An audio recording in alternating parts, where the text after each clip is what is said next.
Ultimately, what it means to grow spiritually is that you don't have to be there. You have to decide, do you want to be there or not? It may sound like such a funny question, but it's really not all that humorous. Eventually, you will realize that you're struggling. You're constantly deep inside, behind it all, worrying, anxious, concerned, caring about what's going on, what has gone on, and what will be going on. You just cop to the truth, which is that it's not all that comfortable in there. Some people will say, well, no, I'm doing all right. That alone isn't all that good. Doing all right. But what they really mean is, I'm succeeding fairly well at keeping things from going wrong. And probably the future looks bright. What does that mean, the future looks bright? It means it's not so good now, and it certainly hasn't been so good in the past. It looks like it's going to get better. And people think that that's a positive attitude. Not to the yogi. The yogi looks at that and says, wait a minute, how come it's not okay? Why does it have to get better? Eventually, you cop to and realize that you're not doing that well in there. It's not as bad as it could be if everything went wrong, if all the things you're concerned about didn't work out. But the very fact that you have to be concerned about them, the very fact that you have to struggle, the very fact that you're carrying that burden is not really all that much fun. And eventually you look at it and you realize what's really going on is that there are a lot of things that could go wrong and mess things up a lot. And then on the positive side, there's these few moments that every once in a while we hope we can get.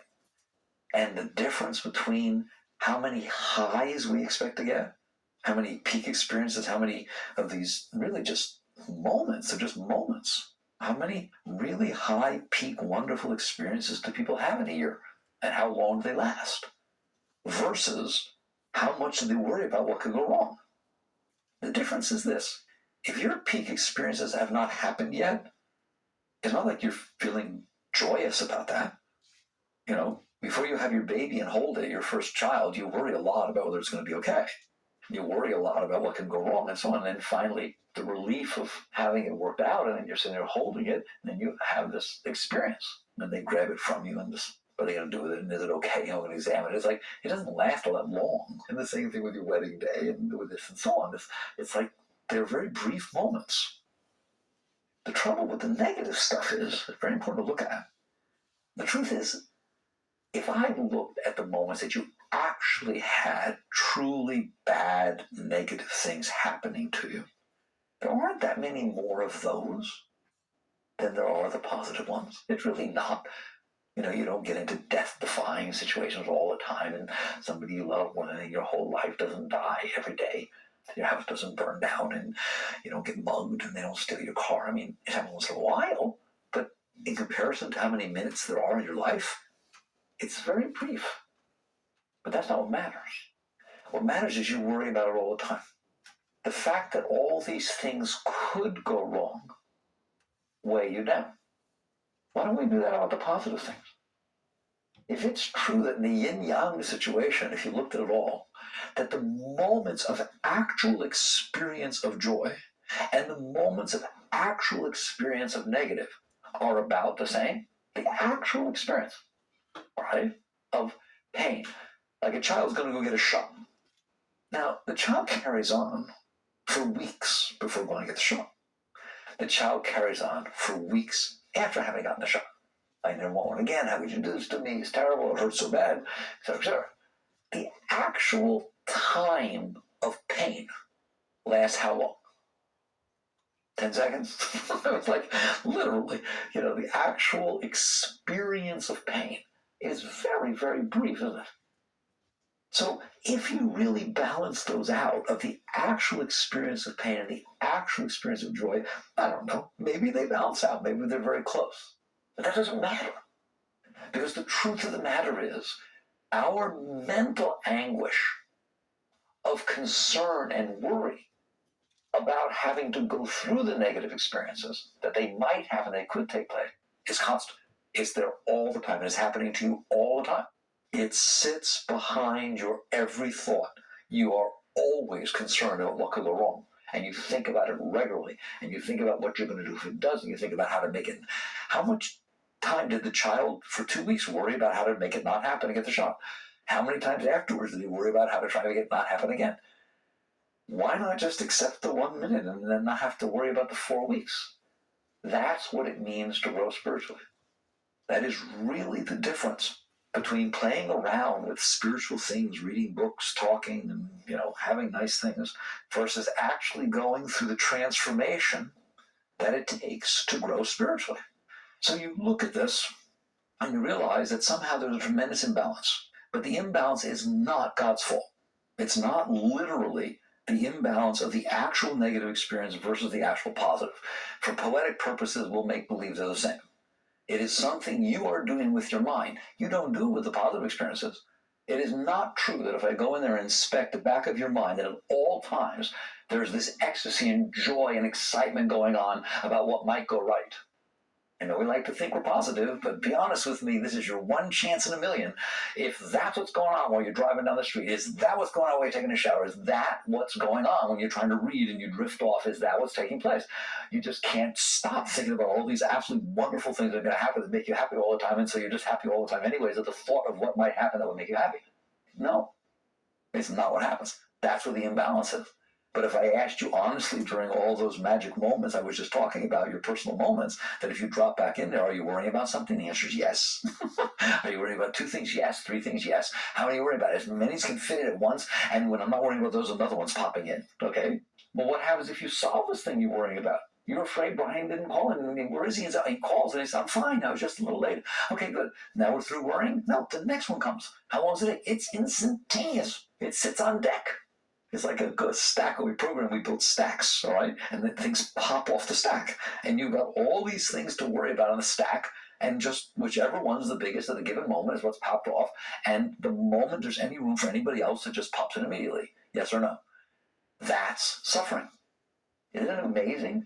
Just play with it. I want you to contemplate later that maybe, I'm not saying it is, but maybe the universe is such that the actual moments of peak experiences from the yin to the yang, from the positive to the negative, that those moments might even be close to balance. This is what creates the imbalance. The mind creates the imbalance, not the world. And you have to decide whether you want to tolerate that. Because spirituality starts when you say, no, I will not. I will not live like that. I am not. If I have but one life to live, I ain't living it that way. Right? There's no way I'm going to walk through this life and at all times be worrying about what's going to happen. And just be constantly working with trying to make not negative things take place. And then think I'm doing well if not too many bad things happen today. It's supposed to be to the other side. So spirituality is about coming to grips with yourself and realizing that something is completely and utterly out of balance. And if you're going to sit there and struggle with this world so that it doesn't disturb that part that's out of balance, you are not going to grow spiritually. You're just going to suffer. You have to somehow decide how to go inside and fix what's wrong. And what is wrong is your mind. And it's not hard to see how it happens. Your mind is a computer. Your mind is brilliant. It is very bright. I always use the example with you guys when I talk about how bright exactly are you? You, the species. Your species is so smart. Your brain is so smart that God took you guys, put you on a planet when there was nothing but these beautiful natural things, rocks and dirt and trees and water, and that's all there is. Just walk around. Well, the cave people are there, walk around and stuff. And there's nothing on that planet but these natural resources. And your brain was so smart that you took those elements, those natural resources, and you figured out how to put them together to build computers and rocket ships and fly to the moon. Didn't you? That's pretty smart. You got that straight? That is some serious smarts. It's not like there was a rocket ship hidden somewhere in a cave and you found it. right? You took sand and taught it to think, didn't you? You just took rocks out of the earth, carved them out, made them intelligent, and flew to the moon and beyond. It's incomprehensible how smart your mind is. And that's your mind. That's not Einstein's mind or somebody else's mind. That is the human mind. And you happen to have one. What exactly are you doing with it? Well, now that I got you all excited about how smart you are, let's take a look. What exactly are you doing with that brilliant mind that is capable of doing these unbelievable things? It can think these phenomenal thoughts. It can abstract and solve these phenomenal problems. What you are doing with your mind, and you watch it. When you get out, you'll watch, you'll see it. What you are doing with that Cray supercomputer that you have inside of there that is capable of doing anything is you are going to it with your scared, uptight heart, and you're saying to that mind, oh mind, I am so scared. I don't want to get hurt. I don't want to feel sorrow. I don't want bad things to happen to me. And I'm scared of this. Will you help me? And the mind, being a servant that it is, says, well, of course I will help you. What would you like me to do? And your heart says to your mind, I want you to think with all your power of everything that could possibly go wrong. And then think about what to do about it if it does. And the mind says, that's what you want me to do? You want me to think about everything that could possibly go wrong? And then think about what it could be like, and then think about what to do about it in case it starts to happen, to be prepared? And figure it all out? And how much of my time should I spend doing that? Until you exhaust the problem. Until you've run out of things that can go wrong. Until you run out of possible solutions for the possible things that can go wrong. Now your mind, being very fair, those disclaimers, the smallest print, says to the heart, now heart, I'm warning you, I'm very good at thinking. I really am. I get down to the most intricate details. I think a lot. I'm very, very, very powerful in my thoughts. Are you sure this is what you want me to do? And the heart says, oh yeah, you're so smart. That's what I need, and then that will protect me, and then I won't have to worry. Then I won't have to be afraid of anything going wrong, because I know you will have thought of everything. So the mind kind of scratches his head a little bit, because something seemed wrong there. But he's just a mind. What does he know? He's just a computer. So he's gnawing about his business, and he starts thinking of everything that can go wrong. It is infinite how many things can go wrong. How many things can go wrong with your body? How many things can go wrong with the environment around you? How many things can go wrong with the people you love? How many things can go wrong with anything and everything all over the place? From a microcosm, you could get a tiny little bacteria, single-celled virus. A meteor could fall out of space on your house. It doesn't. You understand that? It could go from the microcosm to the macrocosm. Anything and everything could happen, couldn't it? Is your mind capable of thinking those things? You bet it does, doesn't it? All right? And it's almost as if anything it sees, it reminds it of something could go wrong. If it looks at it, imagine in looking how many things could go wrong. All right? Anything, everything. That person could be a maniac. He looks a lot like one. Better watch it. You start walking around people, doesn't it do stuff like that? Yeah, right? You start driving, all of a sudden it thinks, God, I'm driving. How do I know how to do all these other people driving so fast? They can go out of control. They're not even paying attention. They're on their cell phones. I gotta call somebody. It's like, it's endless is what I'm trying to tell you. The mind is brilliant. And it can think of all these things. And it does. Doesn't it? Yes, it does. And it doesn't just think about what can go wrong now. Oh, God, poor mind. I forgot to tell you that part. It's bad enough how many things can go wrong now. How many things can go wrong tomorrow?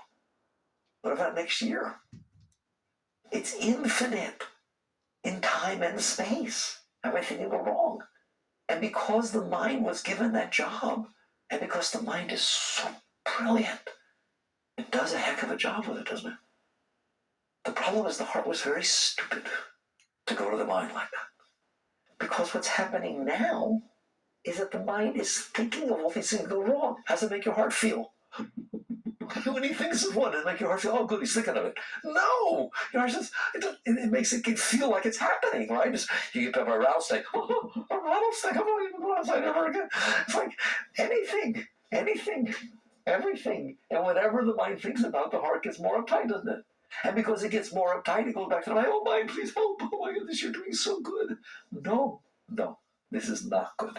This is not a solution. This is a problem. That's what's going on.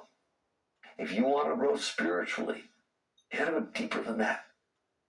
You cannot let this continue to happen. It's talking about a complete paradigm shift in how you use your heart and how you use your mind. In essence, the soul, the self, the consciousness, who is aware, every one of you is smiling when I talk because you're in there and you know this goes on in there. Okay? It doesn't matter if you ever thought about it. You're in there and you've been watching it forever.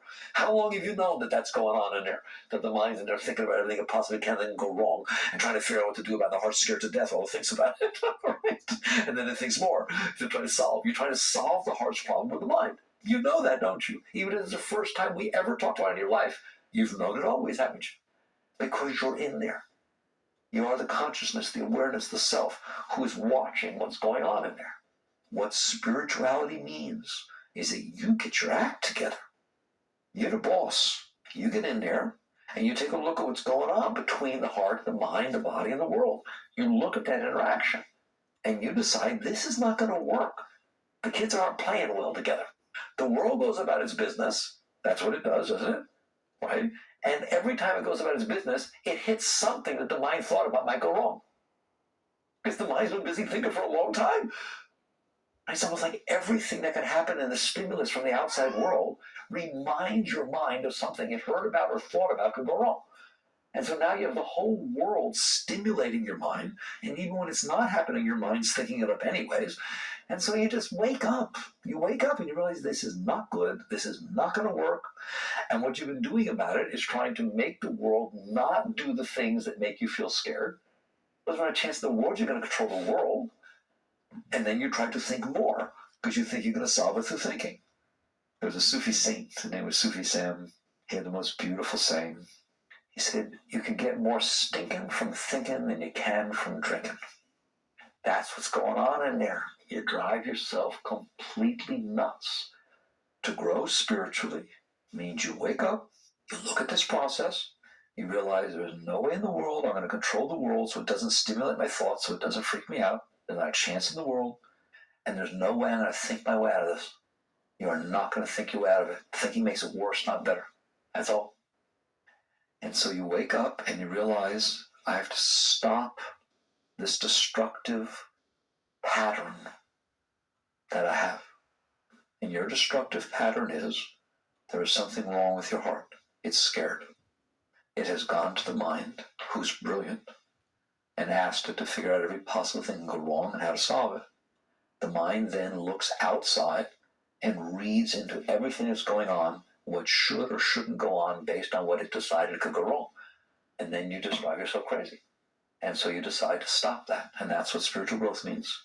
It's hard to believe. You can stop that entire process. You do not have to live like that. What is the alternative? The alternative is just so simple. It's very zen. It starts like this. There's a world outside. It's not yours. You didn't make him. You didn't make her. You didn't put the pictures on the wall. You didn't make the wood. You didn't make any of it. It's all here. It was here before you got here. It'll be here after you leave. It's going on in every direction, all over the place without you even being there, isn't it? I ask you all to contemplate for a moment. How many things are going on right now without you having anything to do with them throughout the universe? 800 billion, zillion, quillion, fatillion is how many things are going on right now without you having anything to do with it. If that's how many things can go on without you having anything to do with it, why do you think you have to do with any of it? Is it or is it not true that the entire universe is going on without you even knowing anything about it right now? And then there's this tiny little room with a few people in it. Is it not part of the same universe? If you weren't in this room but you were out there, wouldn't this room be part of the part that was all going on by itself without you knowing anything about it? So wherever you are is exactly and totally a part of the same universe that goes on by itself when you're not there. Why then are you so busy? How can you be so busy? What are you so busy doing? You just have to tell me the whole universe goes on by itself. It's the funniest thing I've ever heard of. You have to contemplate these things because you've gotten yourself into a complete nonsensible mess. It is going on by itself. You are observing it. That's the start of your spiritual growth. You are the witness of the world. You can look out through your eyes. There it is. Whoa, look at it. Interesting. You can hear it, taste it, smell it, touch it. Congratulations. That's the end of it. Yes, I know you can affect it a little bit, but really very little compared to what's going on. An amoeba has about as much of an effect as you do. There's very little that you're affecting in this universe. Why can't you cop to that? Look at this world and once and for all say, I did not create you, I do not sustain you, and it won't be me who destroys you. It has been going on forever, and it goes about its business, and it doesn't need me. Why can't that be your relationship with this world? It's something you get to see. It's something you get to observe. It's something you get to dance with. It's not yours. It doesn't belong to you. You didn't make it. You don't control it. Christ said, my burden is light. If you are just looking at it and seeing, it's not my burden. It's just life unfolding. Here, it's going to rain tomorrow. How burdensome is that? Well, none, really. What if you don't want it to? What if you really don't want it to? Well, then it's driving me crazy. The burden is not the world. The burden, again, is your mind. Your mind has decided how you want everything to be. This is where it all ties together. Your mind has decided how you want everything to be based on what? Based on the fact that you were scared to death and you had your mind think about everything it needed to be okay, and now it wants the world to be the way it needs to be so that you're okay. That is what's going on, and that's the truth. Your mind has decided how the world is supposed to be. And the basis for that decision was not any divine enlightenment or any great rational thought of philosophy. It was, what do I need in order to not be scared? What do I need in order to not have the heart be so uptight? I need you to sit over here and you to dress like this and you to never say that and you to not get so close to him and it's supposed to rain tomorrow. Okay, or not supposed to rain tomorrow. And I got it all thought out of how the outside needs to be for me to be okay. That's that brilliant mind. I told you it was brilliant, didn't I? Has it not built a model of the entire world and every single person in it? Or at least in your world and how it's supposed to be all the time and what they're supposed to say, what they're supposed to wear, what they're supposed to do, what they're not supposed to do? And didn't it project it out for tomorrow and next week and 2 weeks later or 5? That's a heck of a computer, guys. It's got that down pretty good, doesn't it? And it's not just about the present and the future. You might have any views about the past? How about judgment of every single thing that ever happened and why it happened and what to do about it and how it's never going to happen again, right? It's just stored every bit of that stuff in there and judged every bit of it and built an entire view, just like a computer system that would run you to the moon. Has it not built an entire view of life, past, present, and future, of everything and everybody? It's really amazing, isn't it? That's your mind. That's the mind I was talking about. So now you build this model, and I'm telling you what you do is you superimpose it upon life. And now you feel your burden. That is your burden. Your burden is that life won't be the way you decided you needed it to be to match this whole thing you built. And that creates anxiety, doesn't it? The thought that life wouldn't be the way it was supposed to be. I think that's awful interesting of you. When we talk about ego, there's ego. You make up a model, and then that's the way it's supposed to be.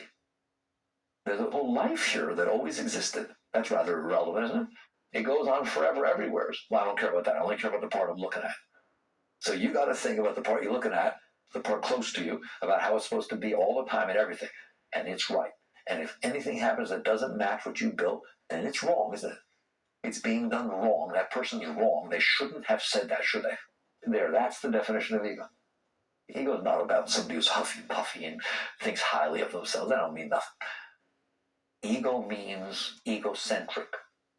It means you, this little thing sitting right there, had the audacity to make up something in your mind about how everything and everyone is supposed to be, including the weather and bugs.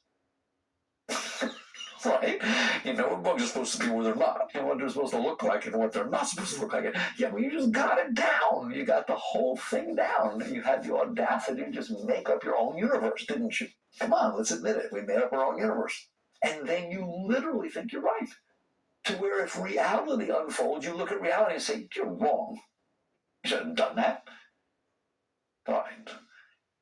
grow spiritually. You stop that absurd behavior. You look at the world and say, hello. Hello, world. Wonder what you're going to do today. Because I have no idea. Right? And I couldn't care less what you did before because I was just watching you and there you were and that's what you did. And I don't know what you're going to do tomorrow, but whatever it is, we'll deal with it. We'll be there. Because I don't run this place and I don't know nothing about nothing. Right? It's way big. And you admitted you really don't see any of it and you don't have any control over any of it. Why can't it be like that? Why can't you have a healthy relationship with creation, with life, with the universe? This is not your universe. It's not even your life. If it decided to stop, your lungs stop breathing, your heart stops beating, your liver starts secreting, what are you going to do about it? Not one of you would know what to do about it. Not one of you sit right here going, you know what to do about it. Help! That's what you do about it. You go for help because it's not your life. It's life's life. And you're just here, aren't you? Give it back. I'm telling you, that's what you do. You give life back to life. It's hers anyways. You're just playing a stupid game, trying to make believe you get to make one up and then superimpose what you made up on top of reality. It doesn't work. So your first step in your spiritual growth, in your paradigm shift here, getting out of that crazy way of being, is you look at life every single day and you remind yourself, this is life. And I am a visitor, a sojourner. I am the witness of the experience of life. And whatever is happening in life is what's happening in life. There's nothing more to say about it. There's no good or right or wrong or bad or worse or judging or anything like that. It's just, there it is. There it is. It's raining when it's raining. It's not raining when it's not raining. I told you it was very zen. People are nice to you and they're nice to you and they're mean to you and they're mean to you. Sometimes they're nice, aren't they? And sometimes they're mean, aren't they? Anybody figure out yet how to make that not happen? Ever? The history of humanity? It's just the nature of things. Yin, yang. Everything has its yin and its yang. Why can't it just be that way? That is the start of your spirituality. You are no longer using life to make yourself be okay. Because it's not going to do it. It will never behave and it will actually make you worse. If you are not okay, in a moment we're going to deal with that. But you don't deal with it by trying to force life and everybody in it to change so that you don't have a problem. It doesn't work. It's just, in essence, projecting your problem out to other people, places, and things, and now you got to fight with it outside instead of inside. So first, you let life be life, which is fun. Second, you stop this craziness of going to your mind and telling your mind to solve all your problems. The mind can't do that. And because it doesn't even know what your problems are, it just starts thinking. It just starts thinking of all the possible problems that could ever happen, doesn't it? It thinks it's serving you. It's making you worse, not better. So you tell your mind, I'm sorry I asked. Don't do that anymore. You know how beautiful that is?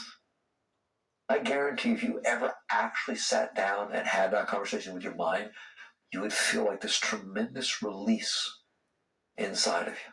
I'm serious, I've done it. I remember the day I had that conversation with my mind, and that was 30 years ago, and I can remember the spot and the moment and the place when he actually got it, that I don't want him doing that anymore.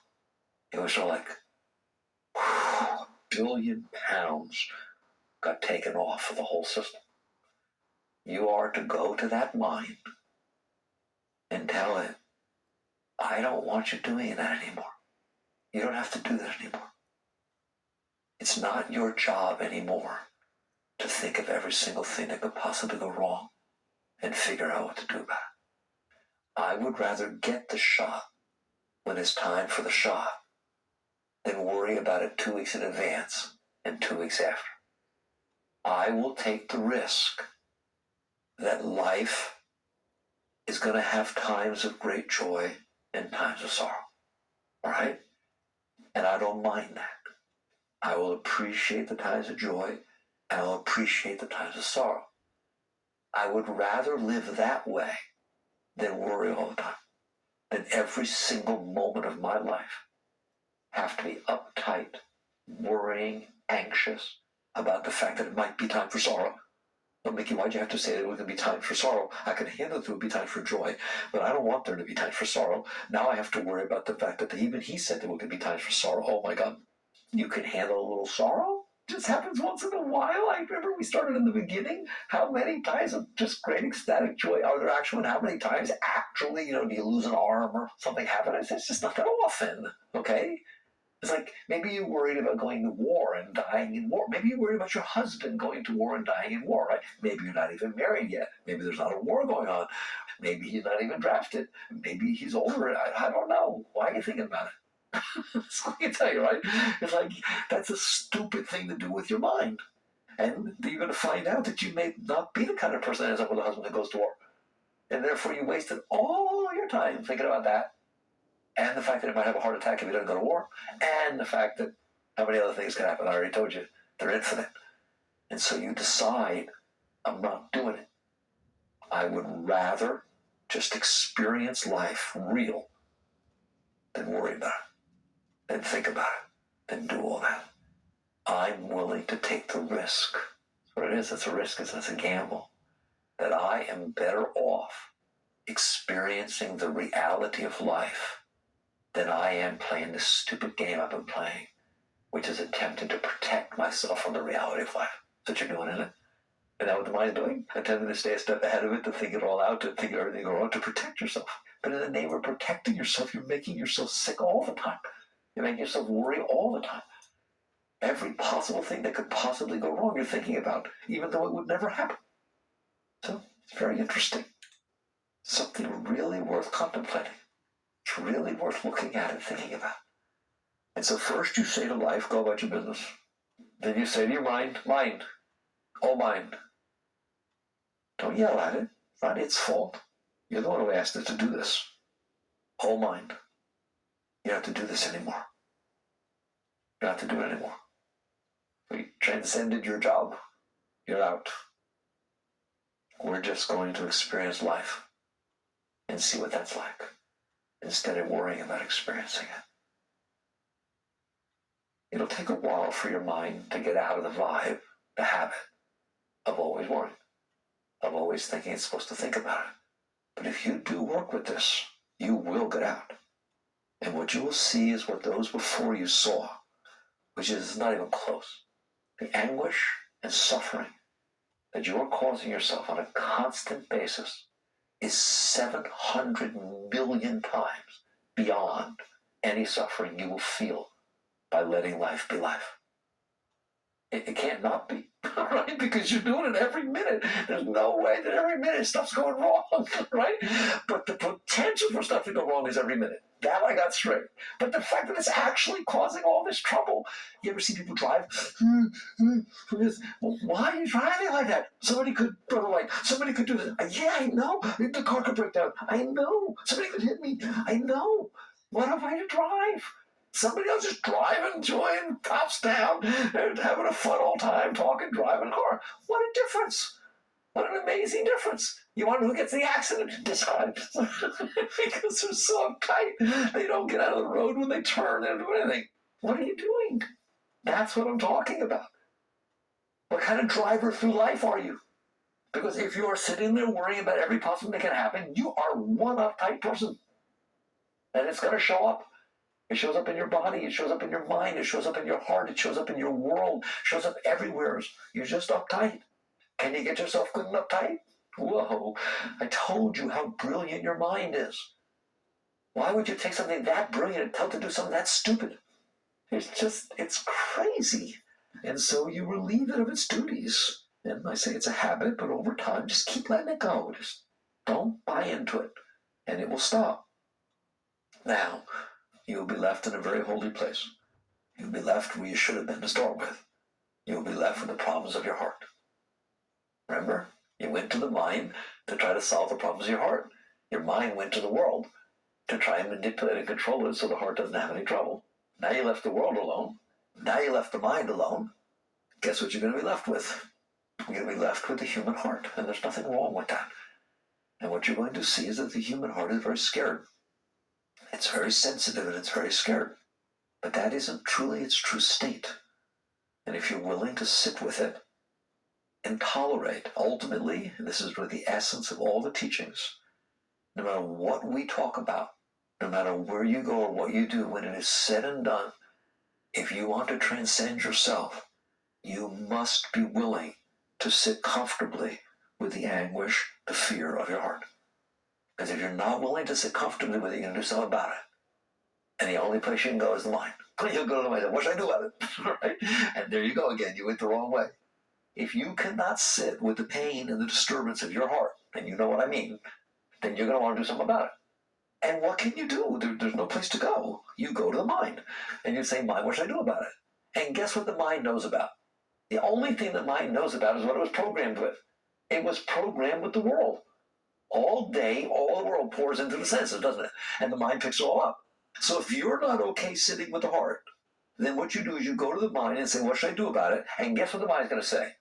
Get divorced. Get married. Go over here. Do this. Get a new job. Get more money. Get more money. Get more money. Get more money. And somebody got a broken record. Get more money. Get more... Get more love. Get a new friend. Get a relationship. It's love, money, this, that, something like that, right? It's always outside. Do something outside. Fix something outside. Change something outside. That's what the mind says. Because that's all it knows about. And so you can't blame the mind. You can't blame the world. You can't blame the heart. I'm blaming you. Blame it on the soul. We'll make that one of these songs. Blame it on the soul. It is the soul, the consciousness that is sitting in there and is not capable of keeping itself together when the heart has a problem. The day that the soul can relax, you just relax yourself in the face of what the heart is feeling. You should be able to sit comfortably with your heart. Ultimately, that's what you have to learn. That is the essence of your sadhana, by the way. You have to be able to sit in whatever state the heart is in. And when you can sit and relax and be comfortable with whatever state the heart is in, guess what? You won't have to go run into the mind for some solution. What will happen then? What will happen then is very, very beautiful. I'd rather have you experience than talk about it, but I'll give you some clues.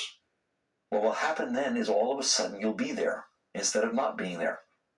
Because right now when the heart has a problem, you're not there. You go running the mind, you go running outside, and you go running around like chicken with your head cut off, right?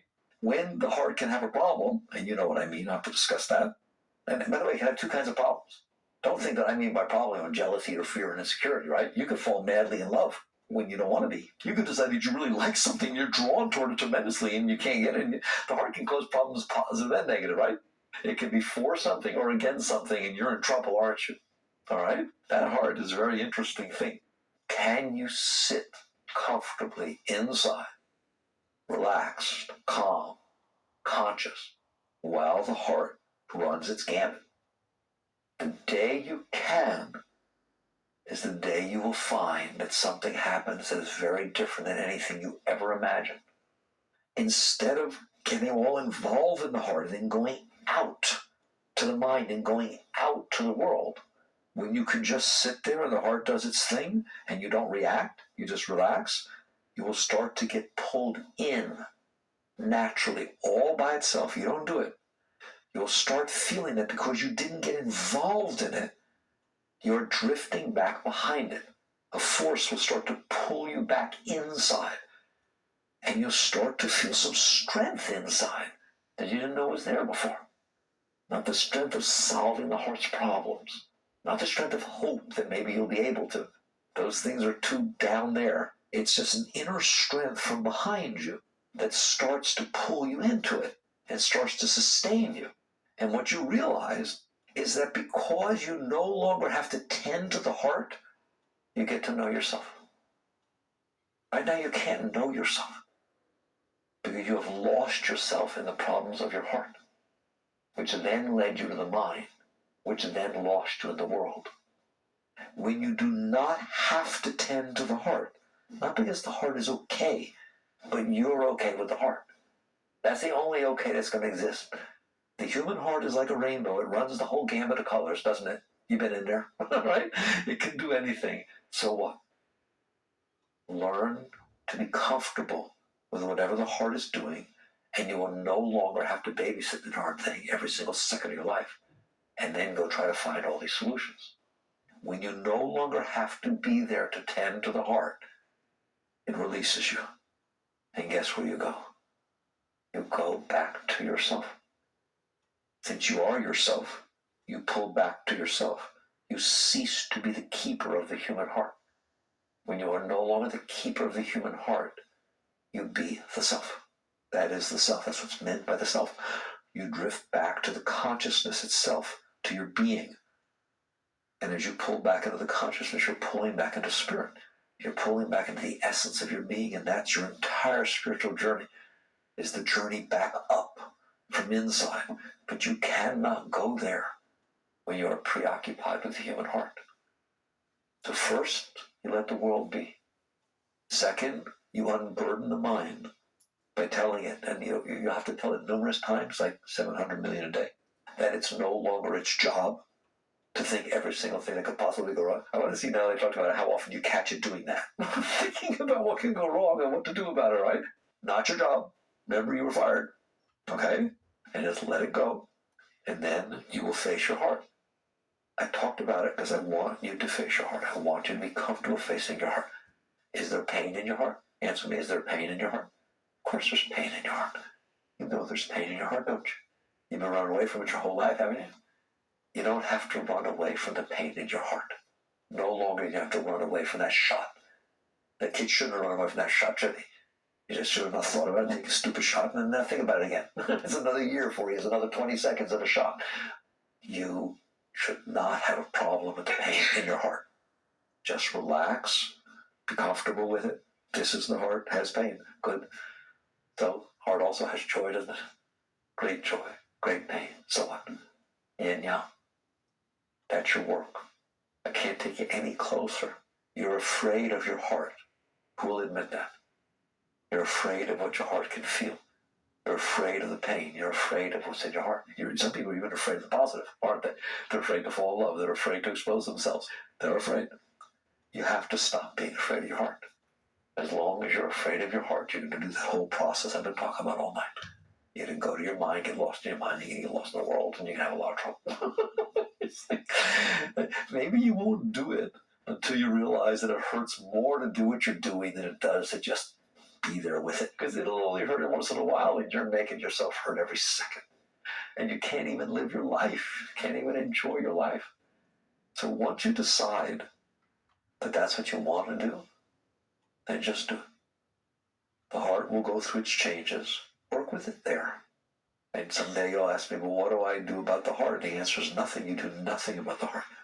You be comfortable with the heart. And just keep relaxing, relaxing. The rest will happen. Isn't it beautiful? It'd be enough if the reward was that you don't have to be anguished in your mind and don't have to fight with the world. That'd be enough of a reward, wouldn't it? Right? No, that's not even close. It's not even close.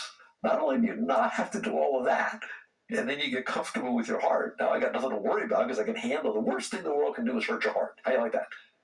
Really, that's what you're trying to stop from happening. Big deal, so the heart hurts a little bit. So what? I'd rather have that than go through this craziness. If that was the reward, it's worth it. That's not even close to the reward. The moment you are comfortable with your heart, you do not have to stay here like this. You are not a human being. You are the spirit, the self, tending to a human being. And as long as you cannot handle the heart, that's right where you're staying, right? Because you're going to go out from there. If you get back to that point and you relax, you're going to start to find out who you are.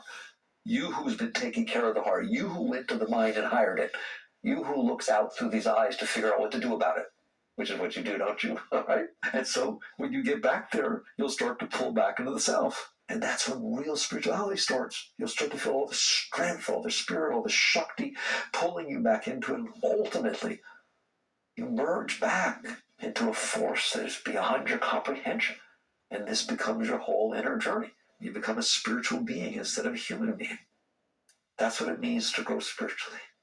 So that's what complicated it is. And every one of you knows the truth. You don't have to believe in it, do you? I shouldn't ask you, do you believe what we talked about? You don't have to believe in it, do you? You've lived it. That's what's so neat about truth is like, you've always seen it.